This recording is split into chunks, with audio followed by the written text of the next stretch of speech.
2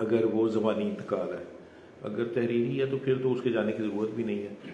تو پٹواری انفارم کرے گا ان کو, وہ پارٹیز حاضر ہوں گی, ان سے پوچھے گا ہاں جی سیل ہے, انہوں نے کہا ہاں جی آپ نے کی ہے, آپ نے خریدا ہے, ٹھیک ہے, پیمنٹ ہو گئی ہے اور قبضہ ٹرانسفر ہو گیا. قبضہ ٹرانسفر ہونے کے بغیر تو سیل افیکٹو ہی نہیں نہ ہوگی. وہ ان سے پوچھ کے تو لکھے گا, ان کے سائن انگوٹھے نہیں لے گا, وہ لکھے گا کہ یہ نمبردار حاضر ہے, یہ 2 پتیدار حاضر ہیں, انہوں نے شناخت کیا ان کو, اور انہوں نے یہ واقعہ تسلیم کیا کہ یہ سیل ہوئی ہے, یہ گفٹ ہوا ہے, یہ جو بھی ہوا ہے, تو میں اس کو منظور کرتا ہوں, بصورت جدید منظور ہے. یہ لفظ ٹپیکل لکھا ہوتا ہے. تو وہ جب سائن کر دے گا تو اس کا مطلب ہے یہ انتقال اب منظور ہو چکا ہے. اب اس کا جو نمبر ہے انتقال نمبر, وہ جمع بندی کے متعلقہ صفحے کے خانہ کیفیت میں اس کا نمبر اور قسم لکھ دی جائے گی, تاکہ کوئی بھی شخص آئے وہ پوچھے جی فلاں بندہ مالک ہے, تو کہے گا یہ 10 کنال کا مالک تھا لیکن یہ انتقال کے مطابق 10 کنال بیچ چکے ہیں, اب یہ دوبارہ نہیں بیچ سکتا. کیونکہ فراڈ یہ بھی ہوتے ہیں نا کہ ایک فرد کے اوپر ایک سے زیادہ دفعہ جو ہے نا وہ سیل ہو جاتے تھے لینڈس. سرکار وغیرہ کیا؟ ہاں جی. اچھا, پٹواری کے پاس جب انتقال درج ہوگا تو وہ پٹواری لیتا کدھر سے انتقال, یہ انتقال کے جو رجسٹر ہیں یہ جا کے وہ ریکوزیشن کرے گا. بورڈ آف پیمنٹ کا اٹیچ ڈپارٹمنٹ ہے, ڈائریکٹر لینڈ ریکارڈز, وہ اپنے آفیسرز کے ذریعے ریکوزیشن کرے گا, اور وہ اس کو بھیجیں گے نہیں, وہ لکھیں گے کہ پٹواری یا کوئی بھی اہلکار آئے اور آ کے ریسیو کرے. وہ سیریل نمبر لگے ہوتے ہیں ان پیجز کو, انتقال کے نمبروں کو, مشین نمبر پرنٹڈ ہوتے ہیں, وہ پورے کا پورا ان کا لکھ کے اپنے رجسٹر ریکارڈ میں اس کو وصول کرایا جاتا ہے. جیسے آپ دوسری چیزیں جو ہیں وہ خزانے سے لینے جاتے ہیں تو سارے ریکارڈ لکھ کے تو پھر آپ کو وصول کرایا جاتا ہے. وہ لے کے تو اپنی کسٹڈی میں رکھتا ہے پٹواری پھر, اور ان کو 2 پرت جو ہیں 2 پیپرز ڈپلیکیٹ پیپرز ہوتے ہیں, وہ ایک ہی سیریل نمبر پہ 7980 ہے, اس کے 2 پیپرز ہوں گے. وہ دونوں کے اوپر ایک ہی تحریر لکھے گا, دونوں انتقال کے پیجز پہ.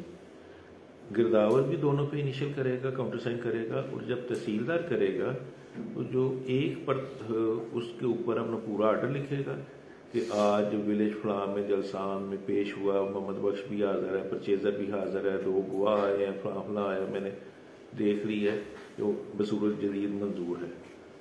تو وہ دوسرا جو ہے اس کے اوپر صرف اتنا لکھے گا کہ انتقال بصورت جدید منظور ہے, اس کے اوپر ڈیٹیلڈ آرڈر نہیں لکھے گا. جو ڈیٹیلڈ آرڈر والی ہے وہ ہے پرت پٹوار, وہ رہے گی پٹواری کے پاس. پرت سرکار جو ہے دوسرا پیپر جو ہے ڈپلیکیٹ, وہ اپنے ساتھ لے جائے گا اور جا کے نائب تحصیلدار آفس NTO سے کہتے ہیں, پہلے صدر کا وہ کہتے ہیں, وہاں پہ وہ جمع کروائے گا. تو اس طرح جو ریکارڈ ہے وہ مینٹین ہوتا ہے 2 جگہ پہ, ایک پٹواری کے پاس, ایک ڈسٹرکٹ ریکارڈ روم میں صدر قانون کے پاس. جب یہ انتقال کا رجسٹر جاتا ہے نا تو وہ یہ لوز فارم میں ہوتا ہے, بائنڈیڈ نہیں ہوتا. بائنڈ وہ اس وقت کرتے ہیں جب وہ پورا 100 کے یا 200 کے جتنے بھی پیجز کا ہو جب مکمل ہو جائے, پھر اس کو بائنڈ کر کے تو پھر نیا رجسٹر بنانا شروع کرتے ہیں. کوئی دوست مجھے بتا سکتا ہے کہ یہ ہم آپ کو کیوں سارا سمجھا رہے ہیں, یا یہ کہ جی فلاں ہوتا ہے کاغذ, فلاں ہوتا ہے, اس کی کاپی ادھر جاتی ہے, وہ میں کیوں بار بار ان سے پوچھ رہا ہوں, کیا فائدہ, کیا نقصان؟ نہیں, وہ تو چھوٹی چیز ہے. اور بھائی ایشو یہ آتا ہے کہ آ کے 20 سال کے بعد آ کے بندہ کہتا ہے کہ میرا تو ابا جی بیمار ہے گئے سی, انہوں نے گفٹ دیتا نہیں. You have to reconstruct all of these places. یہ ڈاکیومنٹس کی جو اوتھینٹسٹی ہے وہ پیش ہوا, وہاں پہ رپورٹ ہوئی, وہ اناؤنس ہوا, پہلے وہ اس کے پاس گیا, اس کے پاس کہا, پھر فلاں تاریخ کے اوپر جا کے جب پاس ہوا تب وہ آیا, اس کے اندر رپورٹ میں لکھا ہوا ہے, اس کے اوپر فلاں بندہ یہ کہہ رہا ہے.